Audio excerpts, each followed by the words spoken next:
പേവിഷബാധയ്ക്കും പാമ്പ് കടിയേൽക്കുന്നവർക്കും സർക്കാർ താലൂക്ക് ആശുപത്രിയിൽ ചികിത്സാ സൗകര്യം ഏർപ്പെടുത്തണമെന്നാവശ്യപ്പെട്ടുകൊണ്ട് ഗോശ്രീ മനുഷ്യാവകാശ സംരക്ഷണ സമിതിയുടെ നേതൃത്വത്തിൽ ജനകീയ പ്രതിഷേധ സമരം സംഘടിപ്പിച്ചു. This news brought to you by Kalpaga Weddings, North Paravoor. Njarakkal taluk ആശുപത്രിയുടെ പ്രവർത്തനം കാര്യക്ഷമമാക്കണമെന്നാവശ്യപ്പെട്ട് ഗോശ്രീ മനുഷ്യാവകാശ സംരക്ഷണ സമിതിയുടെ നേതൃത്വത്തിൽ നടത്തിയ ജനകീയ പ്രതിഷേധ സമരം ഗോശ്രീ മനുഷ്യാവകാശ സംരക്ഷണ സമിതി ചെയർമാൻ പോൾ ജെ മാമ്പള്ളി ഉദ്ഘാടനം ചെയ്തു. ഗോശ്രീ മനുഷ്യാവകാശ സംരക്ഷണ സമിതിയുടെ നിരന്തരമായിട്ടുള്ള സമരത്തിന്റെ ഫലമായിട്ടാണ് ഈ കെട്ടിടം ഇന്നിവിടെ പണി തീർത്തത്.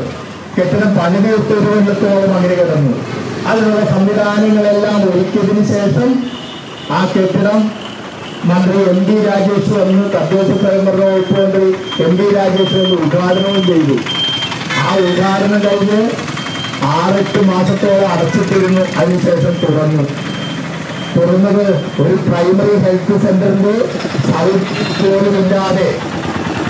നമുക്കറിയാം, മാരിപ്പുറം പ്രൈമറി ഹെൽത്ത് സെന്ററിൽ ചെന്നാൽ ഇതിലും കൂടുതൽ സൗകര്യം ഈ ഞാറക്കൽ താലൂക്ക് ആശുപത്രി എന്ന് പേര് വെച്ചുകൊണ്ട് ഇവിടെ പ്രൈമറി ഹെൽത്ത് സെന്ററിന്റെ സൗകര്യം പോലും ഇല്ലാതെ പ്രവർത്തിക്കുന്ന ഈ ആശുപത്രി, ഇത് ശ്രദ്ധിക്കേണ്ടത് ആരാണ്? ഏറ്റവും സാധാരണ ജനങ്ങളല്ലേ ഇതുകൊണ്ട് ബുദ്ധിമുട്ട് അനുഭവിക്കുന്നത്. സാമ്പത്തികമായി ഉള്ളവർക്ക് വലിയ വലിയ പ്രൈവറ്റ് ഹോസ്പിറ്റലുകളെ സമീപിക്കാം. പക്ഷേ ഏറ്റവും ബുദ്ധിമുട്ട് അനുഭവിക്കുന്നത് ആരാണ്? സാധാരണ ജനങ്ങളാണ്. ആ സാധാരണ ജനങ്ങളെ, പ്രത്യേകിച്ച് തീരദേശം, കായലോര പ്രദേശങ്ങളും മത്സ്യത്തൊഴിലാളികൾ, കൂലിപ്പണിക്ക് പോകുന്നവരൊക്കെ തിങ്ങി താമസിക്കുന്ന ഈ ഗ്രാമപ്രദേശത്ത് സാധ്യവൈദ്യ സെക്ഷനില്ല, പാമ്പ് കടിക്കുള്ള സംവിധാനമില്ല, പേവിഷബാധയ്ക്കുള്ള സംവിധാനമില്ല, എമർജൻസി ഇല്ല, അത്യാഹിത വിഭാഗം പ്രവർത്തിക്കുന്നില്ല, രാത്രികാല ഡോക്ടറില്ല. ഈ അടുത്ത് ഒരാളെ പാമ്പ് കടിച്ചു കൊണ്ടുവന്നിട്ട് പറയുകയാണ് 3 മണിക്ക് മുൻപ് ഉണ്ടെന്ന് പറയുന്നത്. പാമ്പൊന്ന് കടിച്ച് കിട്ടണ്ടേ? 3 മണിയായപ്പോഴും ഡോക്ടർ പോയെന്നാണ് പറയുന്നത്. 3 മണിക്ക് ഡോക്ടർ പോയി. ഇന്ന് 3 മണിക്ക് മുൻപ് ഉണ്ടെന്നെങ്കിൽ ഇവിടെ ചികിത്സിക്കായിരുന്നു. പാമ്പ് 3 മണി നോക്കി പാമ്പ് വാച്ച് കെട്ടേണ്ട അവസ്ഥയാണ് ഇവർ പറഞ്ഞു വരുന്നത് എന്നാണ് എനിക്ക് തോന്നുന്നത്.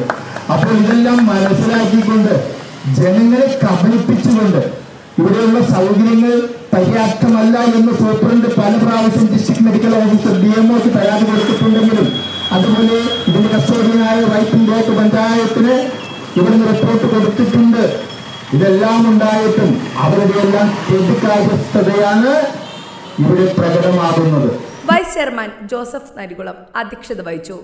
ഞാറക്കൽ താലൂക്ക് ആശുപത്രിയിൽ കൂടുതൽ ഡോക്ടർമാരെ നിയമിക്കുകയും പാമ്പ്, നായ തുടങ്ങിയവയുടെ കടിയേൽക്കുന്നവർക്ക് മതിയായ ചികിത്സ ലഭ്യമാക്കുക, രാത്രികാലങ്ങളിൽ ഡോക്ടർമാരുടെ സേവനം ഉറപ്പുവരുത്തുക, അത്യാഹിത വിഭാഗം കൃത്യമായി പ്രവർത്തിപ്പിക്കുക, രാത്രികാലത്തെ ഡോക്ടർമാരുടെ സേവനം ഉറപ്പുവരുത്തുക, താലൂക്ക് ആശുപത്രി എന്നത് പേരിൽ മാത്രം ഒതുങ്ങാതെ എല്ലാ സൗകര്യങ്ങളും ഒരുക്കി കാര്യക്ഷമമാക്കുക, വൈപ്പിൻ പ്രദേശത്ത് താമസിക്കുന്ന ഏറ്റവും സാധാരണക്കാരായ ജനങ്ങൾക്ക് ഏക ആശ്രയമായ ഞാറക്കൽ താലൂക്ക് ആശുപത്രിക്ക് ഒരു പ്രൈമറി ഹെൽത്ത് സെന്ററിന്റെ ഗുണനിലവാരം പോലും ഇല്ലാത്ത അവസ്ഥ ആണെന്നും, പാവപ്പെട്ട വൈപ്പിൻ നിവാസികൾ എന്തിനും ഏതിനും സ്വകാര്യ ആശുപത്രിയിൽ പോകേണ്ട അവസ്ഥയാണെന്നും ഉദ്ഘാടന പ്രസംഗത്തിൽ പോൾ ജെ മാമ്പള്ളി പറഞ്ഞു.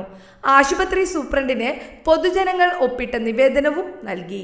വൈപ്പിൻ ബ്ലോക്ക് പഞ്ചായത്തിലും ജില്ലാ മെഡിക്കൽ ഓഫീസിലും നിവേദനങ്ങൾ സമർപ്പിച്ചു.